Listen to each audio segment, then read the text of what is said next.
দেখো, আজকে তোমাদের স্পর্শক সংক্রান্ত উপপাদ্য এবং সেই সংক্রান্ত একটু আলোচনা করছি।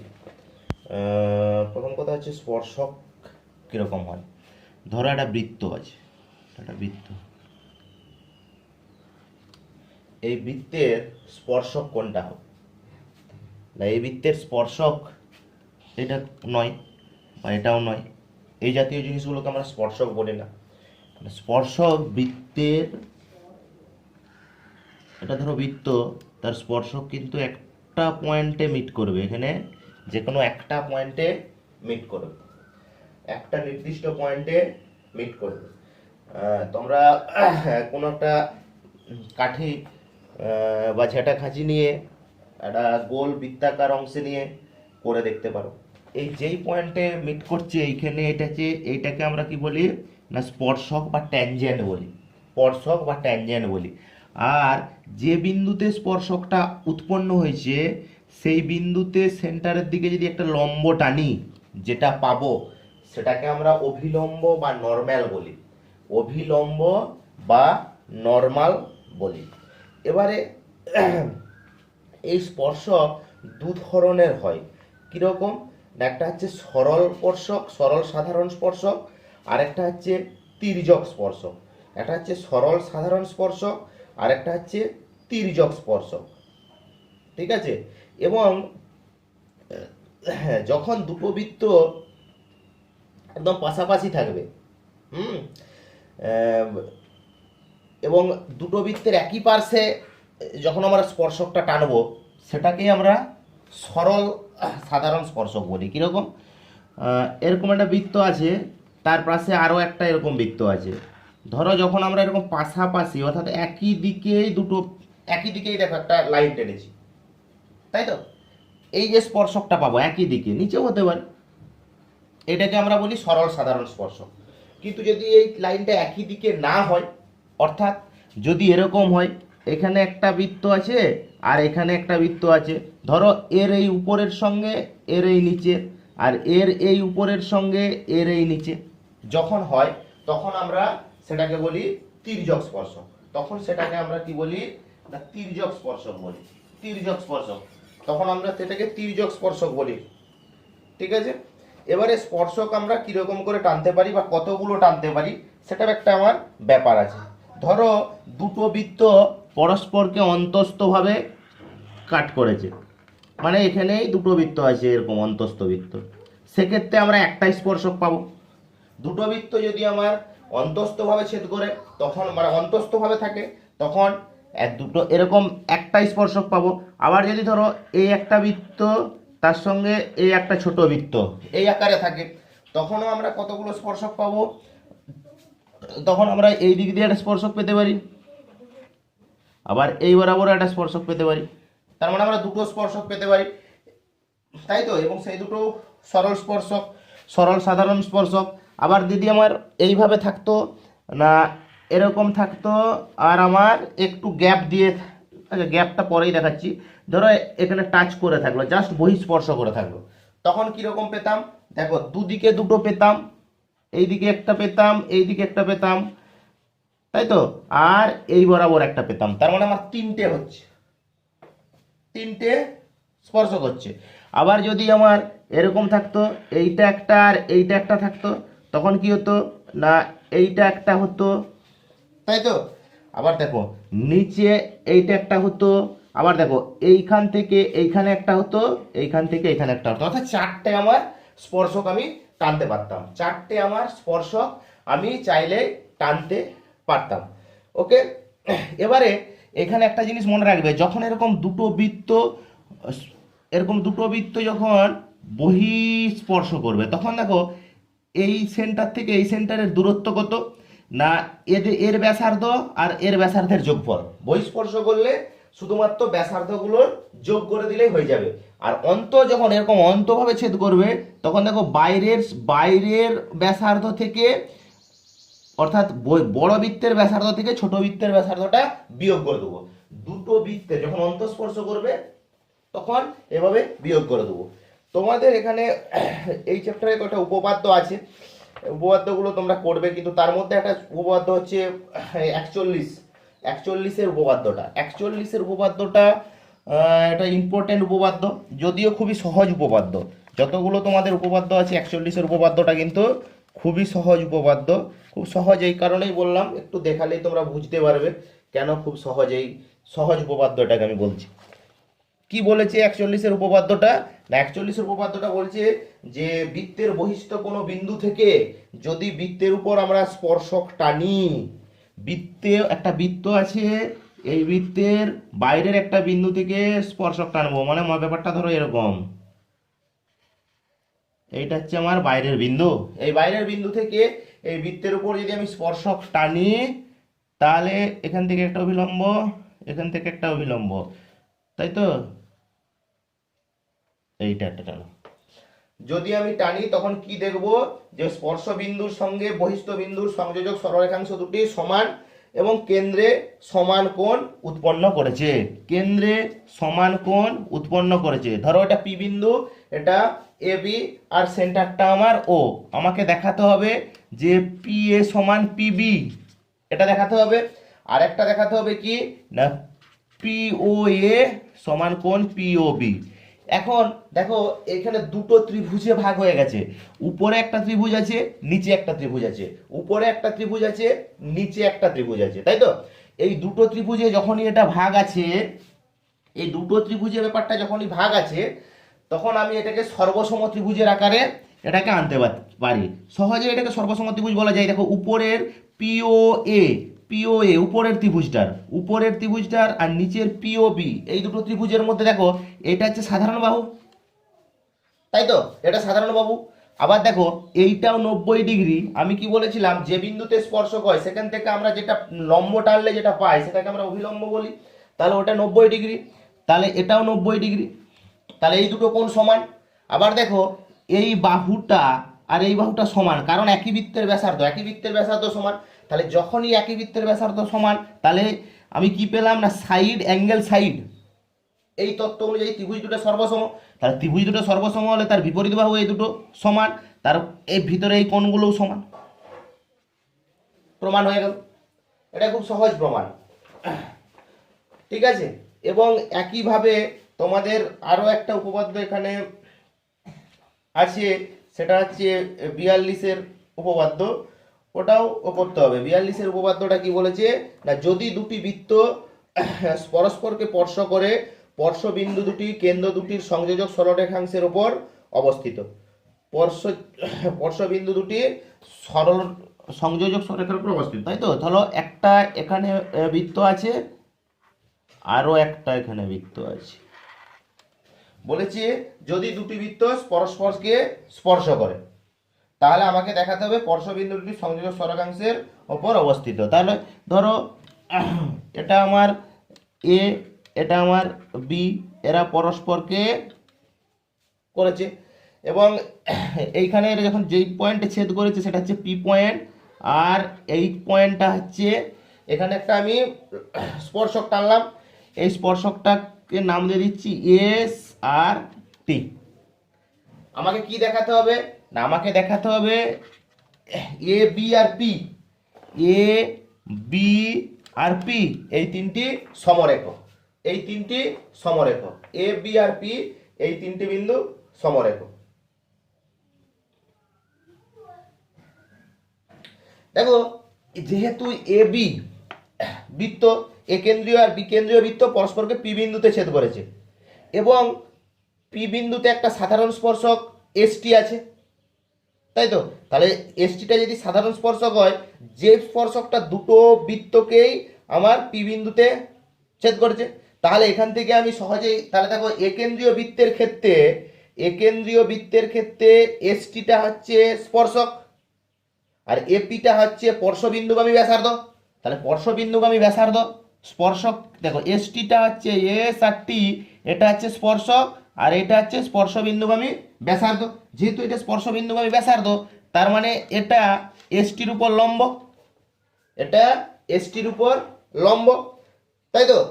একই রকম ভাবে দেখো পরেরটার ক্ষেত্রেও এসটিটা হচ্ছে স্পর্শক, আর বিপিটা আমার কি না বিপিটা হচ্ছে আমার স্পর্শবিন্দুগামী ব্যাসার্ধ, তাহলে বিপি লম্ব এসটি, তাহলে এপি লম্ব এসটি আর বিপি লম্ব এসটি। তাহলে পি বিন্দুতে অর্থাৎ কি এই পি বিন্দুতে এসটির উপর এ বি সরি এপি এবং বিপি দুটোই পরস্পর লম্ব। তাহলে যেহেতু পরস্পর লম্ব ওই একই বিন্দুতে, তার মানে এই তিনটেই নিশ্চয়ই একটাই সরলরেখা, অতএব এটা সমরেখা।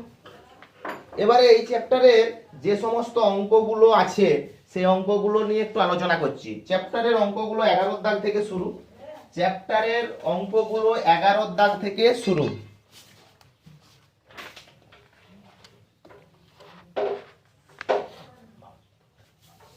এগারো দাগের থেকে শুরু। দেখো 11 দাগের একের অঙ্কটা কি বলেছিল? 11 দাগের একের অঙ্কটা বলেছে ও কেন্দ্রীয় একটা বৃত্ত আছে, ও কেন্দ্রীয় বৃত্তের 11 এর একেরটা, ও কেন্দ্রীয় বৃত্তের এ বিন্দু থেকে অঙ্কিত স্পর্শক বৃত্তকে বি বিন্দুতে স্পর্শ করে। ও কেন্দ্রীয় বৃত্ত এ বিন্দু থেকে অঙ্কিত স্পর্শক বি বিন্দুতে স্পর্শ করে, অর্থাৎ এ বিটা হচ্ছে আমার স্পর্শক। এবারে দেওয়া আছে ও বি, অর্থাৎ এই ব্যাসার্ধটা বৃত্তের 5 সেন্টিমিটার, আর এ বি এটা হচ্ছে কত দেওয়া আছে, এ বির দৈর্ঘ্যও দেওয়া আছে না, এ বির দৈর্ঘ্য বার করতে হবে, এ বির দৈর্ঘ্য আমার এ ওর দৈর্ঘ্য দেওয়া আছে, এ হচ্ছে 13।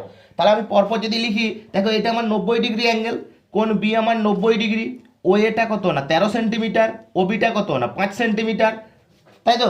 তাহলে দেখো এটা আমার একটা সমকোণী ত্রিভুজ, এ ও বিটা একটা সমকোণী ত্রিভুজ, এটা 90 ডিগ্রি, এর বিপরীত এটা, এটা তাহলে অতিভুজ, তাহলে অতিভুজের স্কোয়ার সমান ভূমি স্কোয়ার প্লাস লম্ব স্কোয়ার, 90 ডিগ্রিটা যেখানে আছে সেটা লম্ব হয়, তাহলে অতিভুজের স্কোয়ার সমান ভূমি স্কোয়ার প্লাস লম্ব স্কোয়ার।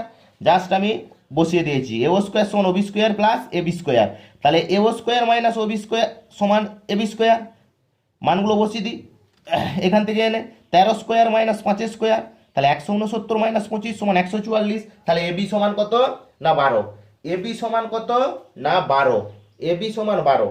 দেখো 2 নম্বর অঙ্কটা কি বলেছে?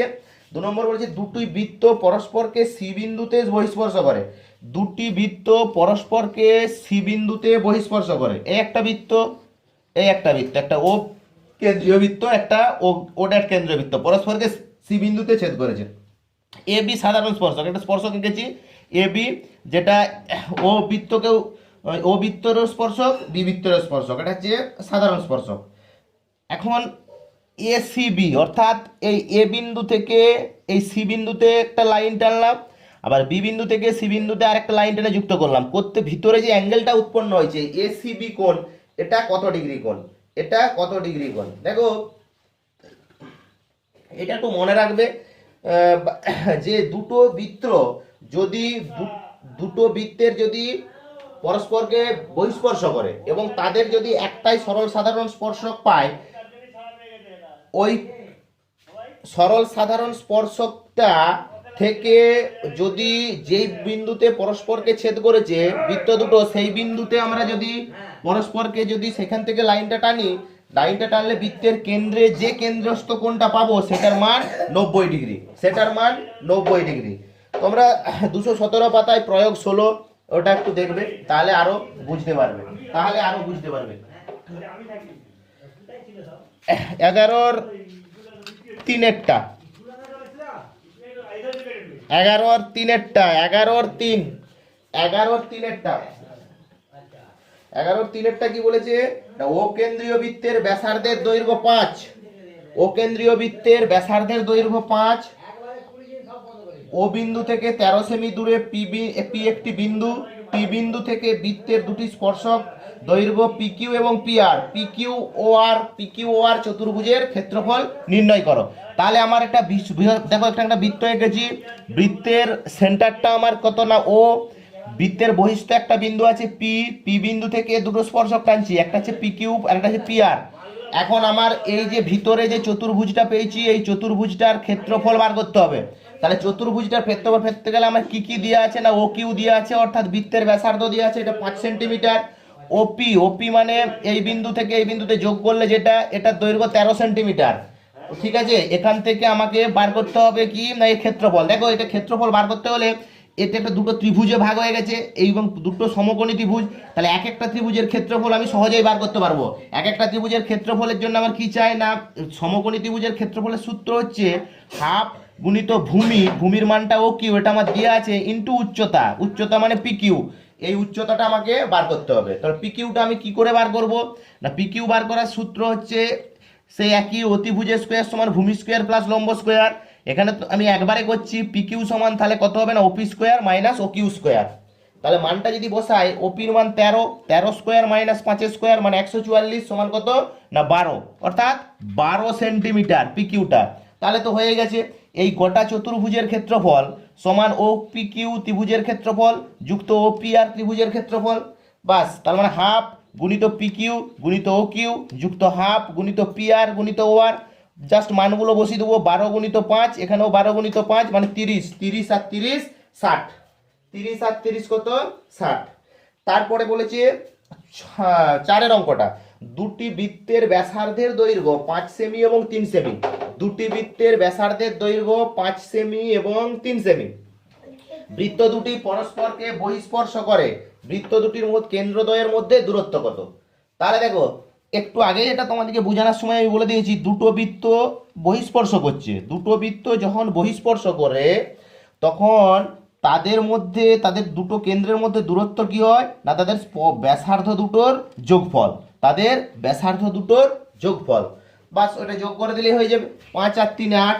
তারপরের অঙ্কটা যদি অন্তঃস্পর্শ করে, এটাও বলে দিয়েছিলাম, যদি অন্তঃস্পর্শ করে, যদি অন্তঃস্পর্শ করে তাহলে কি হবে না ব্যাসার্ধ দুটোর বিয়োগফল, ব্যাসার্ধ দুটোর বিয়োগফল। দেখো ব্যাসার্ধ দুটো দেওয়া আছে 3.5 আর 2 বিয়োগ করলে 1.5, অর্থাৎ 5 এর অঙ্কটাও হলো। এরপরে আমার 12 দাগের অঙ্ক, এরপরে আমার 12 দাগ, 12 দাগের 1 থেকে, 12 দাগের 1 এর অঙ্কটা কি বলেছে,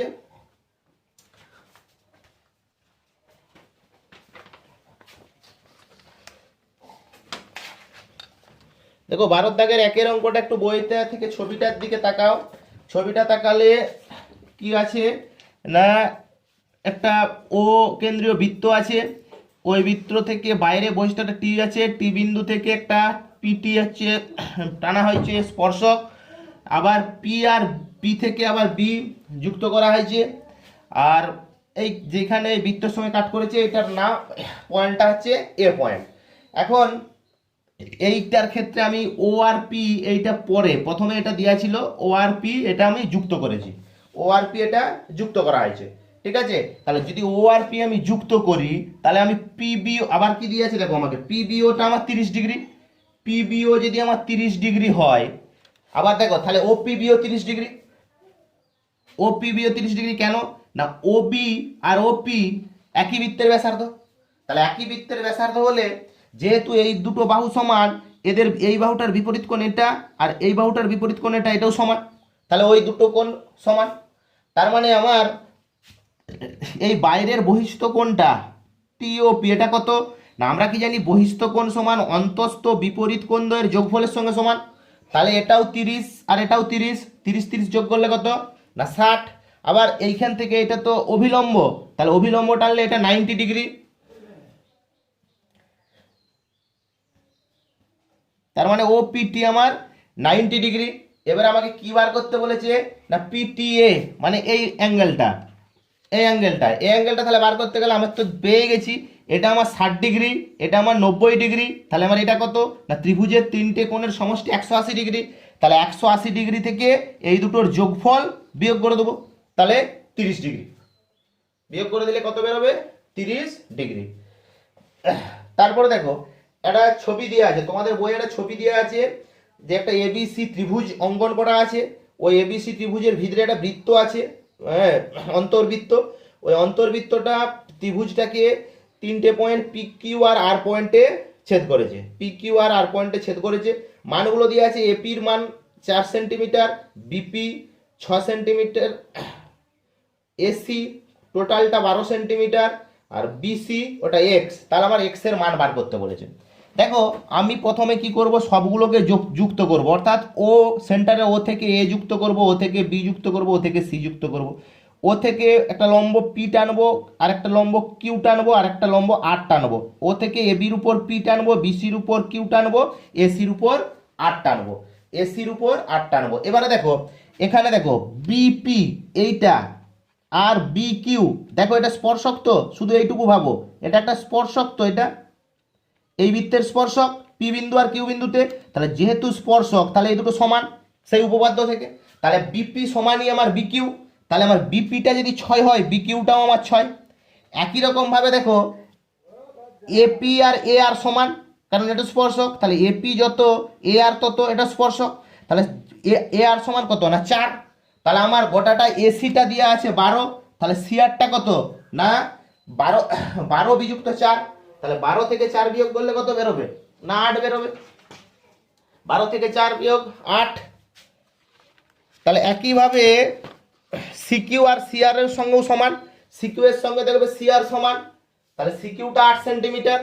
তাহলে আমার বিসিটা কত, ছবিটার দিকে তাকিয়ে দেখো বিসিটা কত, বিসি সমান আমার BQ plus QC, BQ plus QC, বাস বিকিউ প্লাস কিউসি করে দিলেই আমার 6 প্লাস 8 সমান 14 সেন্টিমিটার। তাহলে এক্স এর মান কত 14 সেন্টিমিটার, এক্স এর মানটা কত না 14 সেন্টিমিটার।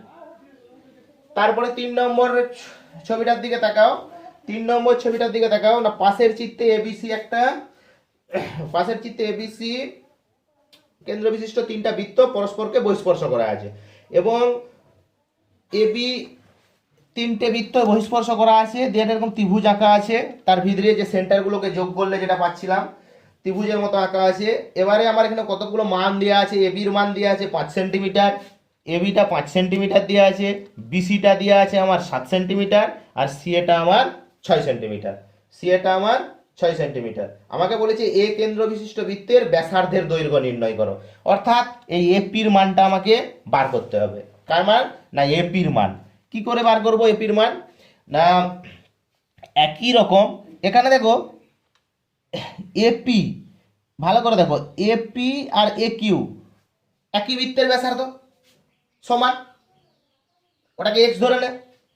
আবার দেখো বিআর আর বিপি একই বৃত্তের ব্যাসার্ধ ওয়াই ধরে নাও, সিআর আর সিকিউ দেখো একই বৃত্তের ব্যাসার্ধ জেড ধরে নাও। এবারে আমি যদি একটা একটা করি, ধরো বিসি বাহু, বিসি বাহুর মধ্যে কে কে আছে না বিআর আছে আর আরসি আছে, তাহলে বিআর যুক্ত আরসি, তাহলে বিআর এর মান কত না ওয়াই, আর আরসির মান কত জেড, তাহলে ওয়াই প্লাস জেড। এবারে দেখো এবি, এবির মধ্যে দেখো দুটো আছে বিপি আর পিএ, বা এপি প্লাস বিপি একই কথা, তাহলে এপি প্লাস বিপি তার মানে এক্স প্লাস ওয়াই। আবার দেখো এসির মধ্যে, দেখো এসির মধ্যে এ কিউ আর সি কিউ আছে, তাহলে এ কিউ প্লাস সি কিউ, তাহলে 6 সমান এক্স প্লাস জেড। তাহলে সবগুলোই মান পেয়ে গেছি, দেখো বিসির মান 7 Y plus Z, 5 X plus Y, আর 6 এক্স প্লাস জেড। এবারে আমি 3টেকে যদি যোগ করে দিই, 3টেকে যদি আমি যোগ করে দিই, তাহলে x plus Y, X plus Z আর ওয়াই প্লাস জেড সমান একটা 5 প্লাস 6 প্লাস 7, তাহলে 6 5 11, 7 18। এখানে দেখো দুটো এক্স দুটো ওয়াই দুটো জেড, তাহলে 2 into x plus y plus z, 2 দিয়ে এটা ভাগ করে দিলে কত না 9, তাহলে x plus y plus Z সমান 9। আমাকে কি বার করতে হবে না এক্স বার করতে হবে, তাই তো এপি মানে এক্স বার করতে হবে। দেখো x plus y plus Z সমান যদি 9 হয়, তাহলে এক্স কি করে বেরোবে না ওয়াই প্লাস জেডটা বিয়োগ করে দিতে হবে।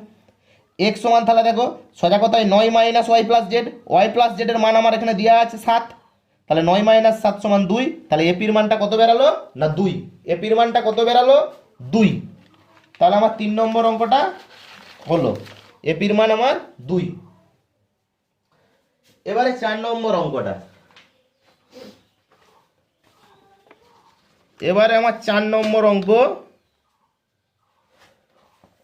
4 নম্বর অঙ্কটা কি বলেছে দেখো, পাশে একটা অকেন্দ্রীয় বৃত্ত আছে, সেখান থেকে এটা স্পর্শ কাটছে একটা এপি, সরি একটা সিপি আর সিকিউ, এখানে এখানে আরেকটা স্পর্শক আছে এবি স্পর্শক, যেটা ওই অকেন্দ্রীয় বৃত্তকে আর বিন্দুতে ছেদ করেছে, অকেন্দ্রীয় বৃত্তকে আর বিন্দুতে ছেদ করেছে, কি বিন্দুতে না আর বিন্দুতে ছেদ করেছে। আমাকে বার করতে বলেছে কিসের মান, আমাকে বার করতে বলেছে বিআর, বিআরটা কত সেটা আমাকে বার করতে হবে। বিআর অর্থাৎ এইটা কত এই বি আর, এটা এই ডিস্টেন্সটা বি থেকে আর, এই ডিস্টেন্সটা কত, আমি বি আর ডিস্টেন্স জানিনি, যেগুলো দেওয়া আছে লিখে নিয়েছি। সিপির মান হচ্ছে তোমার 11 আর বিসির মান 7, ধরিলাম বি আরটা আমার এক্স। এবার দেখো এপি, এই বিন্দুটার দিকে কল্পনা করো, এইটা সমান এইটা, কারণ দেখো এটা স্পর্শক এ বিন্দুতে, তাহলে এপি সমান এ আর। একই রকম ভাবে দেখো এই বি বিন্দুটার দিকে কল্পনা করি, তাহলে বি কিউ আর বি আর এইটাও সমান, তাহলে বি কিউ সমান বি আর। আবার একই রকম ভাবে দেখো সিপি সমান সি আর, সরি সিপি সমান সি কিউ, কারণ তিনটেই স্পর্শক, একটা সি বিন্দুতে স্পর্শক, দুটো স্পর্শক সমান, এ বিন্দুতে দুটো স্পর্শক সমান, বি বিন্দুতে দুটো স্পর্শক সমান। এবারে দেখো এই সিবি আর বি কিউ এই দুটো যদি আমি যোগ করি, সিবি আর বি কিউ, তাহলে যোগ করলে বি কিউ সমান আমরা কি জানি দেখো বি আর, তাহলে মানটা বসালে 7, সিবির মান 7 বা বিসির মান 7, তার সঙ্গে এক্স যোগ, তাহলে সিকিউ, সিবি আর বিকিউ, সিবি আর বিকিউ মানে গোটাটা, তার মানে সিকিউ, সিকিউ মানে 7 প্লাস এক্স। তাহলে সিকিউটা যদি আমার 7 প্লাস এক্স হয়, সিকিউটা যদি 7 প্লাস এক্স হয়, সিকিউ কার সঙ্গে সমান, সিপির সঙ্গে সমান, তাহলে সিপিও আমার 7 প্লাস এক্স, তাই তো। দেখো আবার সিপির মানটা আমরা কত জানি না 11, সিপির মানে যে 11, তাহলে 11 সমান 7 প্লাস এক্স, তাহলে 11 সমান যদি 7 প্লাস এক্স হয়, তাহলে এক্স সমান 4। এরপরে আছে 5 অঙ্কটা। 5 অঙ্কটা অনেকভাবে করা যায়, তবে সবচেয়ে সহজ এই সূত্রের সাহায্যে করে দেয়া, যে দুটো যদি বৃত্ত তাদের ব্যাসার্ধের দৈর্ঘ্য যদি R1 এবং R2 হয়, এবং ওই বৃত্ত দুটোর মধ্যে কেন্দ্রের দূরত্ব যদি ডি একক হয়, তাহলে বৃত্ত দুটির সরল সাধারণ স্পর্শকের দৈর্ঘ্য কত হবে না √d² minus R1 minus R2 square, √d² minus R1 minus R2 square. ঠিক আছে, বাস মানগুলো তোমরা এবারে বসিয়ে দাও। ডি এর মান তো জানো 13, দূরত্ব 13 দেওয়া আছে, ডি সমান R1 এর মান 8 আর R2 এর মান 3, তাহলে 13 square minus 8 minus 3 square, 13 square মানে 169, 8 মাইনাস 3 সমান 5, 5 স্কোয়ার সমান 25, তাহলে 169 থেকে 25 বিয়োগ করলে কত 144 মানে 12।